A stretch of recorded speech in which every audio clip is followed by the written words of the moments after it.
Hello friends. आज मैं आपको बताने वाली हूँ एक और कहानी। और इस कहानी को मैं पढ़ी, मुझे बहुत ही अच्छा लगा, तो मैं सोची कि क्यों ना आपके साथ शेयर किया जाए, क्योंकि मैं तो रेगुलर डाल ही रही हूँ कहानी और वीडियोस डाल रही हूँ। तो मैं सोची कि चलिए आपसे भी शेयर करते हैं। तो आज का कहानी है एक केकड़ा और एक सारस की कहानी।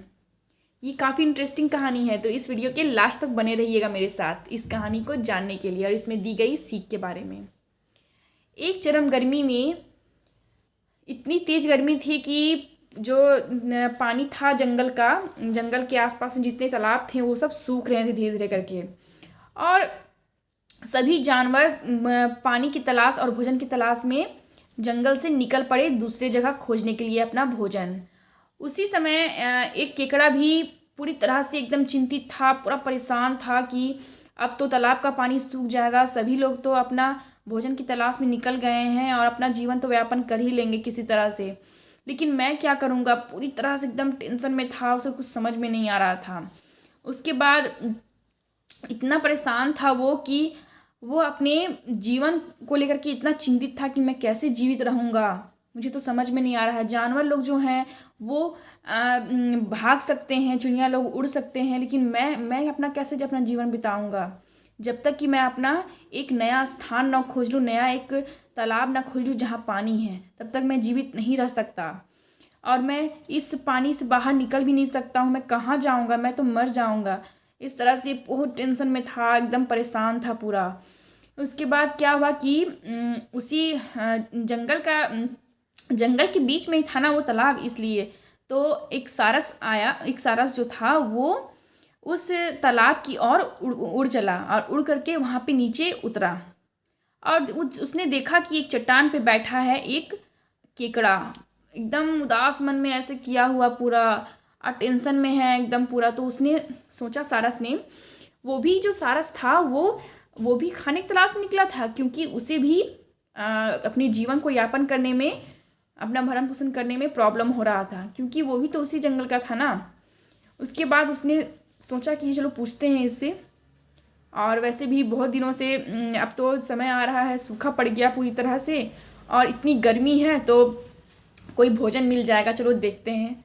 तो उसने गया और पूछा कि क्या हुआ दोस्त, तुम रो क्यों रहे हो, क्या हुआ है, कोई बात है क्या, कोई परेशानी है, इस तरह से। तो उसने वो जो केकड़ा है वो कहा कि क्या बताऊँ यार, एकदम मुझे बहुत टेंशन हो रही है अपने जीवन को लेकर के कि मैं अपना भविष्य कैसे करूँगा, ठीक करूँगा, मैं अपना जीवन यापन कैसे करूँगा। इतनी तेज़ गर्मी है, मुझे कोई जगह नहीं मिल रहा है जहाँ पे मैं रह करके अपना जीवन यापन कर सकूँ। और तुम्हें तो पता ही है कि मैं बिना पानी का रह नहीं सकता, मैं तो मर जाऊँगा। तो वो जो सारस था वो तो एकदम दिमाग लगाया, चलो यार एक शिकार तो मिल गया, इसे ही उल्लू बनाते हैं, इसे अपना भोजन बनाते हैं। उसके बाद बोला कि तुम एक काम करोगे। तो केकड़ा बोला हाँ बिल्कुल। सो मेरे साथ चलो, जहाँ मैं रहता हूँ, जहाँ मैं बैठता हूँ, वहाँ पे बहुत बड़ा तालाब है, वहाँ बहुत सारा पानी है। ये सुनते ही केकड़ा पूरा खुशी के मारे एकदम, उसे कुछ समझ भी नहीं आया और वो बोला ठीक है चलो चलो। उसके बाद क्या हुआ, सारस ने अपना पीठ पे बिठाया केकड़ा को और बिठा के निकल पड़ा।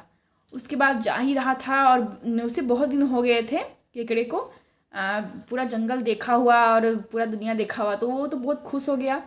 उसके बाद वह जब जाने लगा तो उसे कुछ समझ में नहीं आ रहा था, वह बस देख रहा था, वाह कितने अच्छे नज़ारे हैं, इतने अच्छे तालाब हैं। और तालाब को ढूंढने के ही में अपना जो ध्यान था वो नीचे किया। जैसे ही वह नीचे किया तो वह जो सारस बोला कि लगभग हम लोग घर पहुंच ही गए हैं। अब वो देखा और समझ गया कि अरे यार, इससे पहले भी सारस कितने सारे मछलियों को और हम जैसे केकड़ों को मार डाला है। सो लगता है इससे जान बचाना पड़ेगा, ये मुझे बेवकूफ़ बना के यहाँ लाया है। ये देखते ही वह अपने पंजा से जकड़ा उसका गर्दन और एकदम गला घोट के उसे सारस को मार डाला। और किसी तरह से वह केकड़ा एक तालाब पर पहुंच गया अपना जीवन का नया शुरुआत करने के लिए। तो ये थी हमारी आज की कहानी।